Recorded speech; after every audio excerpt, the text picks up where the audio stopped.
बॉलीवुड के action heroes की जब भी बात होती है तो ढेरों नाम हमारी आंखों के सामने आ जाते हैं, जिनमें angry young man Amitabh Bachchan और ही मैन धर्मेंद्र के अलावा मिथुन चक्रवर्ती, संजय दत्त, सनी देओल, अजय देवगन, अक्षय कुमार और सुनील शेट्टी जैसे कई सारे एक्टर्स के नाम भी शामिल हैं। दरअसल 70 के आखिर तक आते आते एक्शन का जादू कुछ ऐसा छाया कि इस दौर के लगभग हर एक्टर ने एक्शन में अपना हाथ आजमाया और यह सिलसिला आज तक बदस्तूर जारी है। हालांकि यह भी सच है कि बतौर एक्शन हीरो कामयाबी हर किसी को नसीब न हो सकी, लेकिन जो कामयाब हुए उनका जादू अब तक बरकरार है और दर्शक भी उन्हें बार बार एक्शन करते हुए ही देखना पसंद करते हैं। बतौर रोमांटिक हीरो अपना करियर शुरू करने वाले एक्टर सनी देओल ने जब एक्शन रोल करना शुरू किया तो उसमें खूब जचे और एक्शन फिल्मों के दौर में अपनी एक अलग जगह बनाने में कामयाब हुए। सनी देओल की एक्शन फिल्मों की अगर बात करें तो सुपरहिट फिल्म घायल से पहले भी और गदर एक प्रेम कथा के बाद भी उनकी दर्जनों फिल्मों के नाम गिनाए जा सकते हैं, लेकिन आज हम जिस फिल्म की चर्चा करने वाले हैं असल मायने में उसने ही सनी देओल को एक एक्शन हीरो से भी कहीं ज्यादा पावरफुल बनाने में सबसे खास भूमिका निभाई और उस फिल्म का नाम है दामिनी। तारीख पर तारीख, तारीख पर तारीख, तारीख पर तारीख, तारीख पर तारीख मिलती रही है, लेकिन इंसाफ नहीं मिला मिलोट। गवाह है चांद तारेगा। और जब ये 2.5 किलो का हाथ किसी पर पड़ता है ना तो आदमी उठता नहीं, उठ जाता है। जब से तुमको देखा है सनम। अरे भाई, वक्त पे शादी न करो तो आदमी बहक ही जाता है। क्यों गुप्ता जी? बिन साजन झूला झूलो मैं वादा के। बहुत तरक्की कर ली चड्डा, कानून की दलाली से इज्जत की नीलामी तक आ गए। इस पेशे को भड़वागिरी कहते हैं। कागा तो उड़ गया मीठी बोली। चड्ढा समझाओ इसे, समझाओ। ऐसे खिलौने बाजार में बहुत बिकते हैं, मगर इसे खेलने के लिए जो जिगर चाहिए ना वो दुनिया के किसी बाजार में नहीं बिकता। सनी देओल की पहचान बन गया उनका 2.5 किलो के हाथ वाला डायलॉग इसी फिल्म का है। और जब ये 2.5 किलो का हाथ किसी पर पड़ता है ना तो आदमी उठता नहीं, उठ जाता है।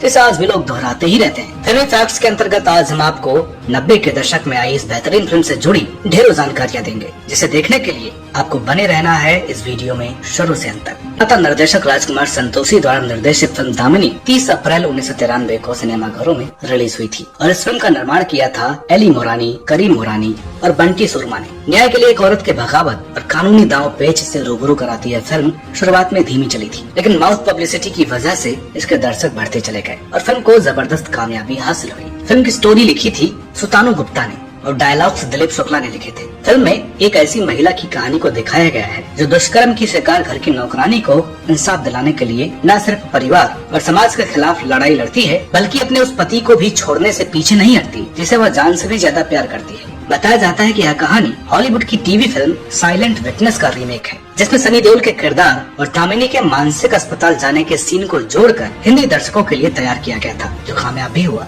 फिल्म दामिनी न सिर्फ सनी देओल के करियर की बेहद खास फिल्म है, बल्कि इसे एक्ट्रेस सबसे बेहतरीन किरदार के लिए भी याद किया जाता है। साथ ही इसे हिंदी सिनेमा के इतिहास की सबसे बेहतरीन महिला प्रधान फिल्मों में से भी एक माना जाता है। इस फिल्म की स्क्रिप्ट जितनी तगड़ी थी उसके डायलॉग्स भी उतने ही दमदार थे, चाहे वो सनी देओल द्वारा बोले गए तारीख पे तारीख, तारीख पर तारीख, तारीख पर तारीख, तारीख पर तारीख, तारीख पर तारीख मिलती रही है, लेकिन इंसाफ नहीं मिला मिलोट। तो 2.5 किलो के हाथ वाला डायलॉग हो।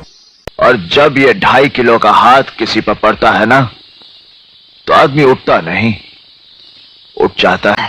यह कोर्ट में अमरीश पुरी से बहस के दौरान बोली गई एक लाइंस। उस तारीख से पहले सड़क पर कोई ट्रक मुझे मार कर चला जाएगा और केस बनेगा रोड एक्सीडेंट का। ना तो कोई सच्चाई के लिए लड़ने वाला रहेगा, ना ही इंसाफ मांगने वाला। रह जाएगी तो सिर्फ तारीख। सभी अपना असर छोड़ने में कामयाब रहे हैं। इसके अलावा भी परेश रावल द्वारा बोले गए वक्त पे शादी ना करो तो आदमी बहक ही जाता है, जिससे ढेरों डायलॉग्स बीच बीच में सुनने को मिलते ही रहते हैं। अरे भाई, वक्त पे शादी न करो तो आदमी बहक ही जाता है। क्यों गुप्ता जी?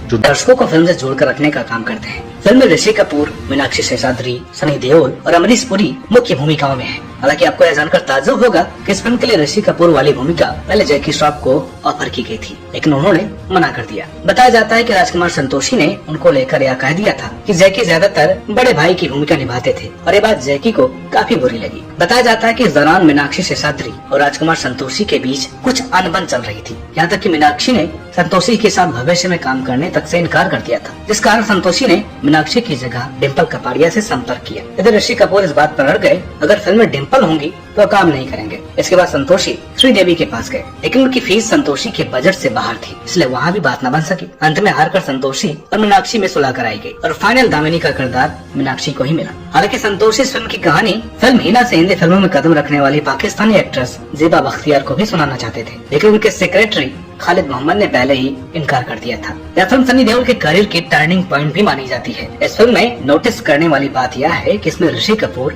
और मीनाक्षी शेषाद्री ने मुख्य भूमिका निभाई थी और सनी देओल ने स्पेशल अपीयरेंस दिया था, लेकिन उनका रोल इतना पावरफुल बन गया कि इसके लिए उन्हें राष्ट्रीय पुरस्कार भी मिला था। दरअसल फिल्म में पहले सनी देओल का रोल सिर्फ कामियों का ही था और वे सेकंड हाफ में ही दिखाई दिए थे। मजे की बात कि पहले उनके डायलॉग्स भी बहुत कम थे, लेकिन शूटिंग के समय जब उन्होंने डायलॉग्स बोले तो मेकर्स को लगा कि सनी देओल के डायलॉग्स और सीन बढ़ाना फिल्म के लिए फायदेमंद साबित हो सकता है, जो हुआ भी। फिल्म में सनी देओल के आते ही एक जान सी आ जाती है और वो पूरी तरह से फिल्म में छा जाते हैं। बताया जाता है कि ऋषि कपूर इस बात पर काफी नाराज थे कि सनी देओल के किरदार के बारे में उन्हें पहले नहीं बताया गया था। दरअसल राजकुमार संतोषी ने जब ऋषि कपूर को अपने स्क्रिप्ट सुनाई थी तो फिल्म में 3 नायक थे। एक तो ऋषि कपूर का किरदार, दूसरा वकील और तीसरा एक शराबी का किरदार था। वकील के किरदार में ओम पुरी थे और शक्ति कपूर शराबी का किरदार निभाने वाले थे। बाद में संतोषी ने उन दोनों किरदारों को मिक्स कर एक दमदार किरदार बना दिया, जो शराबी भी होता है और वकील भी, जिसके लिए ओम पुरी को ही लेने का फैसला किया गया। लेकिन इस बार मामला उनकी फीस को लेकर अटक गया, जिसके बाद संतोषी ने सनी देओल को सिलेक्ट कर लिया। खैर, नाराजगी के बाद भी ऋषि कपूर ने अपने रोल को चैलेंज के तौर पर लिया और फिल्म में जबरदस्त काम किया। ऋषि कपूर ने अपनी किताब खुल्लम खुल्ला में इस बात का जिक्र भी किया है कि जब मैंने ये फिल्म साइन की थी तो मुझे लगा था कि ये फिल्म मेरे करियर को नई ऊंचाइयों तक ले जाएगी, लेकिन हुआ इसके उलट। इस फिल्म ने सबसे ज्यादा फायदा सनी देओल को पहुंचाया। दोस्तों, राजकुमार संतोषी ने प्लान किया था कि जिस तरह फिल्म घायल में ओम पुरी को एक सरप्राइज के रूप में दिखाया गया था, ठीक वैसे ही सनी देओल दामिनी में एक सरप्राइज एलिमेंट हो सकते हैं, लेकिन ऐसा न हो सका क्योंकि डिस्ट्रीब्यूटर्स ने पूरे शहर में सनी देओल के बड़े बड़े पोस्टर लगा दिए। खुद संतोषी भी इस बात से नाराज थे कि ऋषि कपूर को नजरअंदाज किया गया था और ऋषि कपूर के पोस्टर भी छपवाने चाहिए थे। फिल्म में अन्य खास भूमिकाओं में कुलभूषण खरबंदा, टीनू आनंद, रोहिणी अट्टंगड़ी, अराजकता दीघे, अश्विनी कौशल, विजेंद्र घाटगे और परेश रावल जैसे कई एक्टर नजर आए थे। इसके अलावा फिल्म में गेस्ट रोल के तौर पर रवीना टंडन को भी लिया गया था, जिन्होंने सनी देओल के फ्लैशबैक में उनके साथ एक गाने और कुछ सीन्स में नजर आना था, लेकिन शूटिंग के बाद भी फिल्म की लंबाई को ध्यान में रखते हुए उनके किरदार को एडिट करके हटा दिया गया था। इसके अलावा फिल्म की शुरुआत में एक गाने में आमिर खान भी गेस्ट रोल में मीनाक्षी शेषाद्री के साथ गाते नाचते दिखे थे। फिल्म की स्टोरी और डायलॉग्स के साथ साथ फिल्म के गाने भी बहुत ही खूबसूरत थे, जो बेहद कामयाब भी हुए थे। गीतकार समीर के लिखे गीतों को अपने कर्णप्रिय संगीत से सजाया था उस दौर की मशहूर संगीतकार जोड़ी नदीम श्रवण ने, और फिल्म के गीतों को गाया था कुमार सानू, अलका याग्निक और साधना सरगम ने। फिल्म के सबसे खास गीत है गवाह है चांद तारे गवाह है। गवाह है चांद तारे। इसके पीछे एक बड़ी लंबी और दिलचस्प कहानी है। दोस्तों, यह जानकर आपको ताज्जुब होगा कि इस गीत की धुन पर लता मंगेशकर से लेकर उषा उत्थप तक पहले ही गीत गा चुकी हैं और लता जी का वर्जन यूट्यूब पर उपलब्ध भी है। दरअसल दामिनी फिल्म के इस गीत में अफ्रीका के सिंगर बोनी एम मलाइका के मशहूर गीत मलाइका की धुन को इस्तेमाल किया गया था। और मजे की बात कि इससे पहले भी साल 1983 में बप्पी लाहिरी ने अपने एल्बम सुफुरुना में पुकारो तुम कहाँ हो गीत में इस धुन का इस्तेमाल किया था। इसे गाया था बांग्लादेश के मशहूर सिंगर रूना लैला ने। बाद में साल 1992 में प्रोड्यूसर मुकेश भट्ट की एक फिल्म के लिए संगीतकार नदीम श्रवण ने चांद तारे गवाह है गीत बनाया और फिर से उसी धुन को लिया। हालांकि वह फिल्म तो न बन सकी, लेकिन नदीम श्रवण ने दामिनी के प्रोड्यूसर्स को वह धुन सुनाई जो उन्हें पसंद आ गई। 90 के दशक की शुरुआत में बनी इस फिल्म की लागत लगभग 2.05 करोड़ रुपए थी और इस फिल्म की भारत में कमाई लगभग 6.5 करोड़ थी। वर्ल्ड वाइड कलेक्शन की बात करें तो मीडिया रिपोर्ट्स के मुताबिक लगभग 11.7 करोड़ रुपए थी, जिसे आज के दौर के हिसाब से देखा जाए तो यह आंकड़ा लगभग 100 करोड़ के आसपास का है। एक बेहतरीन फिल्म होने के बावजूद इस फिल्म को जितने अवार्ड मिलने की उम्मीद की जा रही थी उतने तो ना मिल सके। फिर भी साल 1994 के फिल्म फेयर अवार्ड की ओर से बेस्ट डायरेक्टर का अवार्ड राजकुमार संतोषी को और बेस्ट सपोर्टिंग एक्टर का अवार्ड सनी देओल को मिला था। इसके अलावा इस फिल्म की जो सबसे बड़ी उपलब्धि थी वह थी साल 1994 के नेशनल अवार्ड की ओर से सनी देओल को बेस्ट सपोर्टिंग एक्टर का अवार्ड मिलना। हालांकि यह ताज्जुब की बात है कि बेहतरीन परफॉर्मेंस के बावजूद भी एक्ट्रेस मीनाक्षी शेषाद्री को फिल्म फेयर की ओर से भी अवार्ड नहीं मिला, जिसकी वजह से मीनाक्षी के साथ साथ उनके फैंस को भी काफी निराशा हुई थी। राजकुमार संतोषी और सनी ने तीनों फिल्में घायल, दामिनी और घातक में साथ काम किया है, जो सनी के करियर की बेहतरीन फिल्में मानी जाती हैं। कम लोगों को ही पता होगा कि घायल फिल्म के जरिए पहली बार डायरेक्शन का मौका राजकुमार संतोषी को सनी देओल ने अपने बैनर में दिया था। उससे पहले संतोषी डायरेक्टर गोविंद निहलानी के असिस्टेंट हुआ करते थे। घायल के बाद से ही संतोषी और सनी की बॉन्डिंग बन गई थी। हालांकि बाद में दोनों में विवाद हो गया और उन्होंने साथ में दोबारा कभी काम नहीं किया। यहाँ तक कि जब सनी देओल ने घायल वंस अगेन बनाई तो उसमें भी संतोषी को मौका नहीं दिया। फिल्म में ऋषि कपूर की मां का किरदार रोहिणी अट्टांगड़ी ने निभाया था, जो असल जिंदगी में ऋषि की हम उम्र ही थी। यह फिल्म राजकुमार संतोषी के साथ ऋषि कपूर की पहली और आखिरी फिल्म साबित हुई। जबकि इसी साल सनी देओल के साथ ऋषि की एक और फिल्म रिलीज हुई थी जिसका नाम था इज्जत की रोटी। उसके बाद ऋषि और सनी ने भी साथ साथ कभी काम नहीं किया। यह इकलौती ऐसी फिल्म थी जिसमें आमिर खान ने